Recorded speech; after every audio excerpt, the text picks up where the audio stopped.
Hi everyone, it's Jessica. My goal for today's layout is to make the actually three photos that I have work for my layout.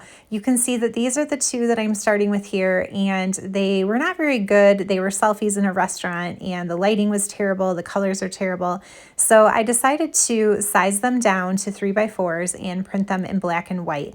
That way I can let the colors in the pattern papers kind of be that fun pop of color, and I don't really have to worry about the yellow tones that are in my photos. Speaking of pattern papers, I pulled a couple from my January Hip Kit Club. As always, I am drawn to both sides. I have such a hard time with double-sided pattern papers because I love all of it. But I'm going to be using these ones here, and I'll go ahead and cut things down based on this pattern by Laura Whitaker that I found on Pinterest. So I'm going to be using that as my inspiration. I decided to mat my photos on a little bit of lagoon colored cardstock just for a little pop of that darker turquoise color. I thought that that would make them stand out on my little circle pattern that I'm going to be putting them on. And I did bring in a black and white polka dot pattern also from that January Hip Kit Club. So I've got a couple of pieces prepared here. And I'm just going to kind of lay them out and see how this is starting to come together. I cut that one with a circle die cut, and then that other piece of black and white polka dot is a scrap that actually has a little random cut in it. You can't really see it on camera, but I'm going to strategically place that so I can hide where that messed up part of the paper is. And then I also used a different die cut just to cut that scalloped edge in some more of that lagoon colored cardstock. So I'll trim that down later, but I just want to get a sense of how big it needs to be and if I like the way that it looks. And yep, I do. And so I will go ahead and kind of trim off these last few scallops here just to make the length work underneath of my photos. So I do actually have 3 pictures that I'm going to be using for this layout, as well as a video that I'm going to use with a QR code. So stay tuned to see how I managed to make all of that work on today's layout. Now on that sketch by Laura Whitaker, it did show this pattern piece over here having a dovetail in it. So I'm going to go ahead and cut that down. And again, kind of strategically figure out where I can place that to hide the mistake in my paper. And then I also off camera will take a little bit of black ink and a foam tool to edge distress the sides of pretty much all of the papers. Just to make them kind of pop out against that background. Now I'm deciding here that I really love that branding strip that is at the bottom of this pattern piece paper that I'm building my layout on. And so I'm just going to cut a 1/2 inch off of the top of the paper, and that way I can keep that branding strip on there. It's got a really fun text to it, and so I just think that's kind of playing nicely with my black and white pattern paper here. Okay, probably the hardest part of this whole process was getting this little scallop piece wiggled up underneath of my papers and gluing it in and getting it on straight. So I did struggle with that for a little bit, but I really did want to glue those other pieces down together first so that I could move them as one piece as I was kind of doing some other background stuff. I don't know, actually, I don't think at this point I have my photos glued down, but all the other pieces are stuck together. So before I glue any of that, I do want to add a couple of splatters to this base paper. And I did start with some white gloss spray and sprinkled a few dots from there, but they didn't really show up very well. You can see them in person, but they're not very noticeable. So then I grabbed my glacier colored, or it's just a mint colored shimmer brush from Close to My Heart, and I did a couple of splatters from that. A couple of them started to get away from me. My shimmer pen was juicier than I realized, and so I wanted it to be really fine, and I got a couple of bigger spots, but it ends up being okay. So I let that dry, and while it was drying, I went through the die cut pieces and the foam stickers and all that fun stuff that came with my hip kit and pull out things that I might want to use for embellishments. So I'm thinking about putting this floral piece over here and having it come out from behind my circle. And then I wanted to add another little circle, and then I grabbed a black and white heart that also has that same text on it as the branding strip down at the bottom of the paper. So I thought that would be fun to kind of tie together, and I'll put those over there.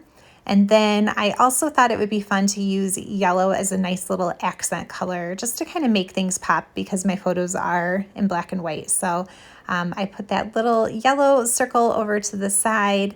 And then I struggled down at the bottom. Now on the sketch, it shows putting a title down here. And so I was trying to get something down there. I cut another circle out of that same black and white polka dot paper, thinking maybe I could build something on that. But I tried a few times and couldn't quite make that work. And so I pulled a couple of things that are yellow. So I thought, I've introduced that yellow as my accent color. I'm going to need to do something to bring it down to the bottom of the page where the title will be, since I have that yellow circle and some of the yellow flowers are showing on the right hand side. So you'll see I kind of like mess with this, try this a few times. It's just nothing is really working. I don't love that. So I kind of scrapped that idea. I tried this yellow heart. Nope, I give that up. I don't know. I sort of was trying to build up over here on the left side a little bit more too, but nothing that I tried over there was really working for me.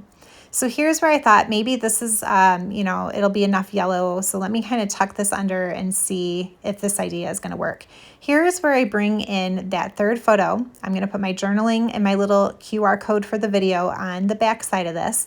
And I'm going to create a little hidden pocket for this piece. And that way I'll leave just enough showing so that way I do have yellow up top there, but that you won't be able to see the photo.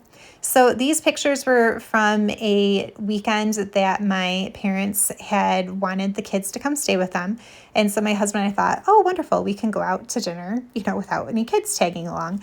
But my oldest daughter was a little bit nervous. She kind of dealt with a little bit of anxiety at that time, and she was scared to go to Grandma and Grandpa's, which is kind of silly, but she was nervous. And so we said, that's fine.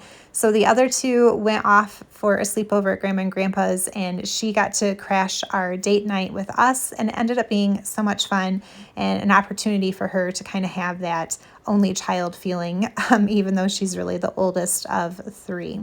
So I did have that other photo that my mom had sent me of my middle child playing Uno at her house, and it was just such a cute picture of her. But to put all three of them together on a page just kind of felt a little awkward. It didn't really work. So I still wanted to save it and have it in the scrapbook, but I didn't really want to see it with these other two photos. And neither did I want to make a whole other separate page just for that one picture. So I think this hidden journaling pocket is going to be the answer to all of that.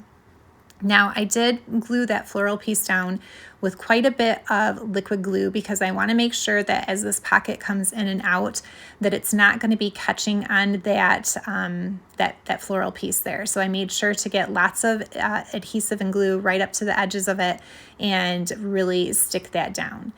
Then to create the rest of the pocket, I'm just holding this in place here with a little bit of washi tape, so that way I know where I can put my adhesive on the back of this whole piece. And obviously I want to avoid where I'm going to need that pocket to be created for my hidden picture and journaling.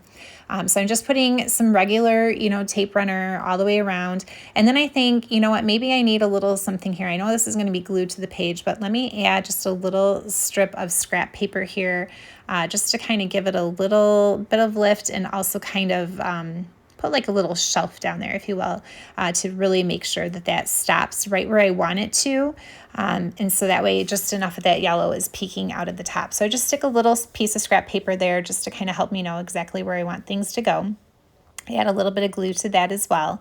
I thought about putting foam tape behind all of this to create a dimensional pocket, but honestly, I wanted it to go into my page a little bit tighter than the foam. The foam would have made it kind of looser to slide in and out. And I wanted it to be tighter so that as somebody is turning the pages in the scrapbook, it doesn't come flying out because it's so loose. So I felt like that tightness to the page would help kind of keep this in place once it's tucked back in there. So I just kind of really needed it here to see exactly where I could put some of my glue. I'm going to do either side here, the right and left side, with some liquid glue, just because I wasn't sure I could quite get my tape runner into such a narrow spot. So I do use liquid glue here to either side of my little piece. And later you'll see I also add a little bit of stitching just to the one side to help really keep it connected to my bottom page that I'm building all of this on. So here you can see, I'll hold it up for you. I was worried that as somebody kind of pulls that little piece in and out of that pocket, that top piece might come unglued. So I just put a little bit of stitching to either side of my pink pattern paper. Then I used one of my alphabet die cuts to punch out the word night, and my title is going to be date night. I'm going to stamp the word date with one of my stamps from my stash, and I really like the way that this ends up looking, having some of it being stamped directly to the page, some of it being some die cuts, just kind of mixing and matching the texture and the look and the feel of all of that, and even the fonts, I think just adds a lot of interest to what the title ends up being. So I'm just kind of layering it there using that bottom branding strip as my straight line. And there you can see I've gone ahead and stamped the word date. And that's going to be pretty much it. So back here, I'll add my journaling. And then, like I said, I do have a little video that I plan to include in this page by linking it to a QR code and then printing that QR code out. I don't have any video instructions on how to do that, but I know there are a lot of other crafters on YouTube who do have some wonderful tutorials on how to do that kind of thing. So I do love adding videos to my pages, especially if, I've got something that goes along with the pictures. So I'm going to include that back there with the journaling, and I managed to get all of the pictures that I wanted from this particular day included. And I think it's just a lot of fun having that black and white picture and then, the pops of color in the pattern paper. I hope you guys have been inspired and that you've enjoyed watching. Thanks for being with me here, and I'll see you next time. Happy crafting. Bye.